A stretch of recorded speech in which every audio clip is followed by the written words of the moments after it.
Bienvenue à tous. Donc pour cette 19e audio, je vais parler d'un thème assez particulier qui désigne la dissidence et j'espère qu'il fera réfléchir.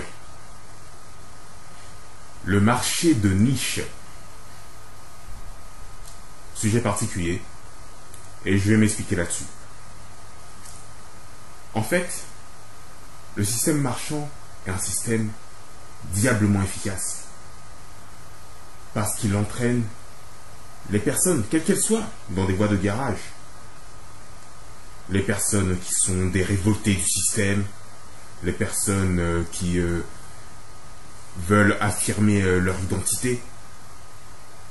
Toutes ces personnes-là, le système a trouvé des places, des cases, pour qu'elles continuent à perpétuer le marché.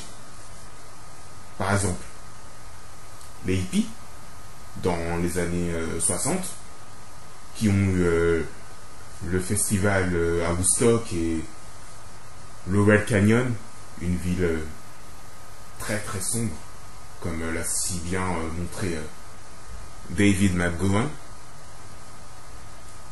Et ces hippies, dans les années 80, sont devenus des yuppies. Et les yuppies, c'est quoi?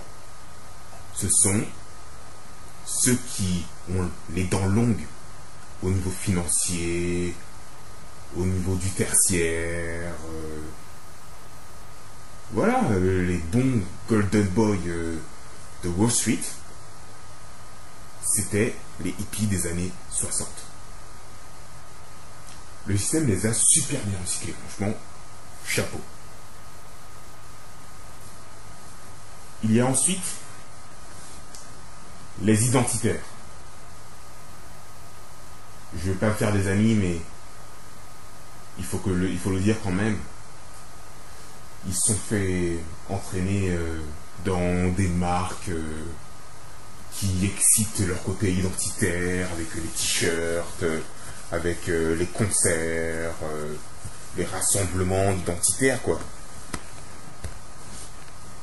Et ça fait que je respecte fondamentalement la démarche identitaire par rapport au respect de l'identité que l'on a, mais quand on t'entraîne dans un truc marchand, tu devrais déjà te méfier.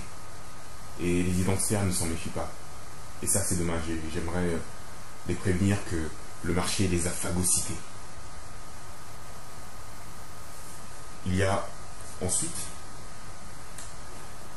on va dire, les anarcho-fascistes qui sont très liés aux identitaires également. Là, quand je parle des anarcho-fascistes, terme qui va faire passer les cheveux à beaucoup d'anarchistes, ceux de gauche, je parle du site internet Zentropa, où les anarcho-fascistes sont très très liés à Casa Pound en Italie. Le logo de la tortue. Ils ont aussi leur rassemblement, concerts, musique, leurs habits de marque, leurs événements d'arts martiaux, la tanière du tigre, par exemple. Leurs conférences qui, comment dire, excitent bien leur côté anarcho-fasciste.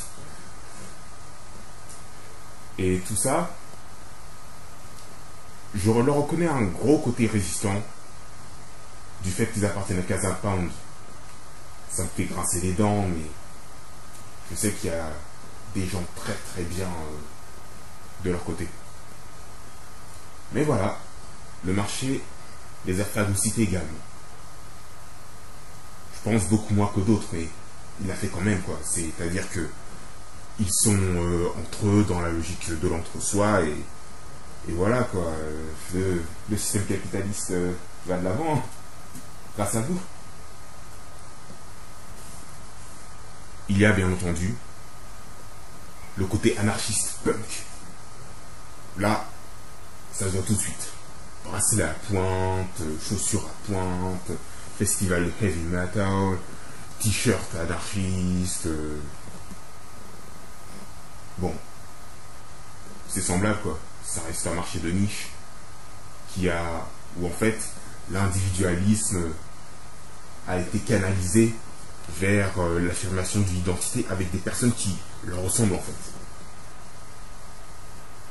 Donc le système marchand a très bien identifié cette logique-là.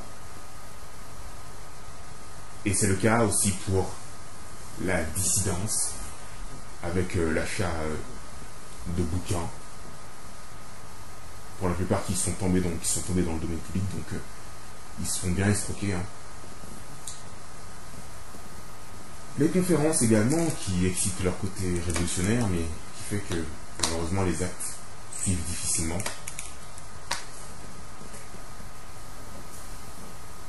Il y a les spectacles. Là, je parle de Dieudonné. Fondamentalement, c'est ça. C'est-à-dire que Dieudonné, il a réussi à trouver une très très bonne niche qui lui permet de vivre comme un nabab. Moi qui vis comme un nabab, ça ne pose pas de problème. C'est son droit. Et puis, vous qui lui donnez du pognon, vous êtes consentant. Donc, vous plaignez pas.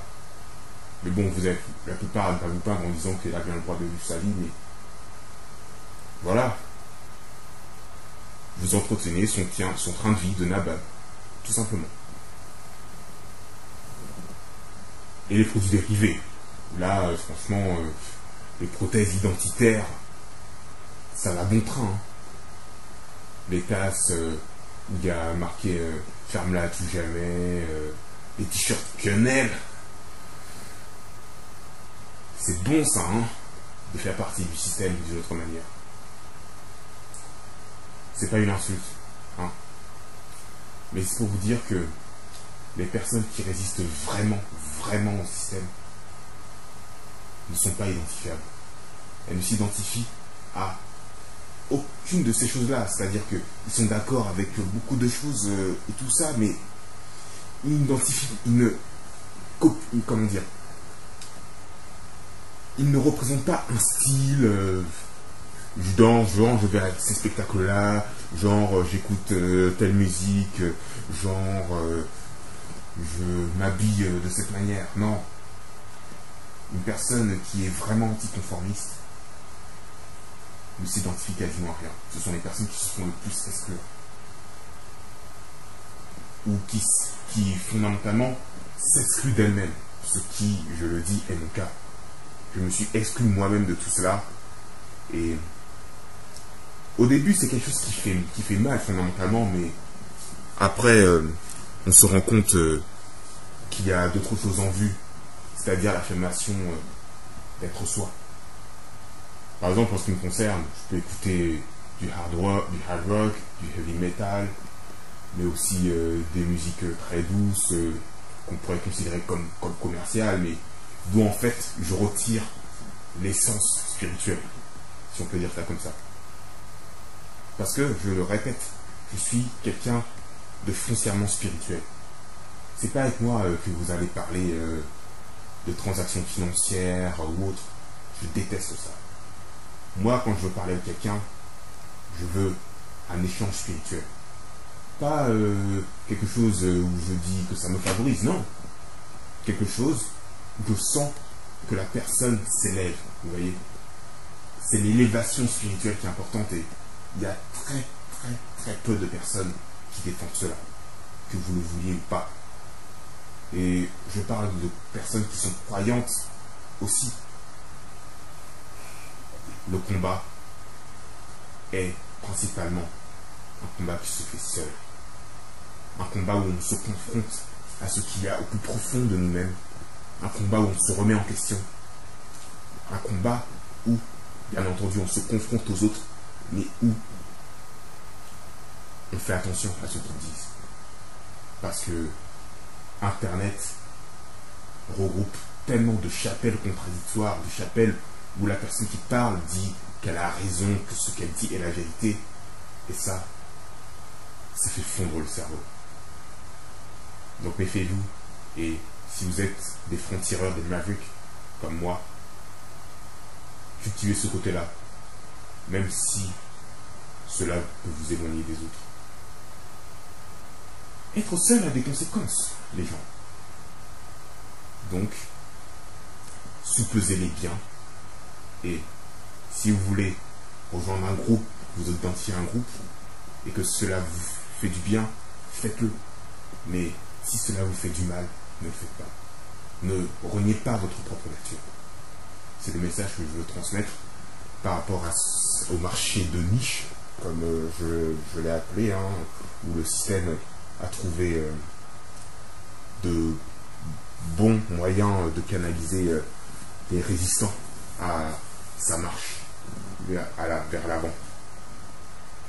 Par exemple, Ted Kaczynski n'appartenait à aucun système. C'est un exemple.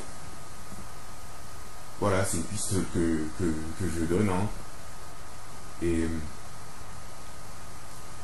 j'espère que cet audio aura éclairé un peu quelques personnes.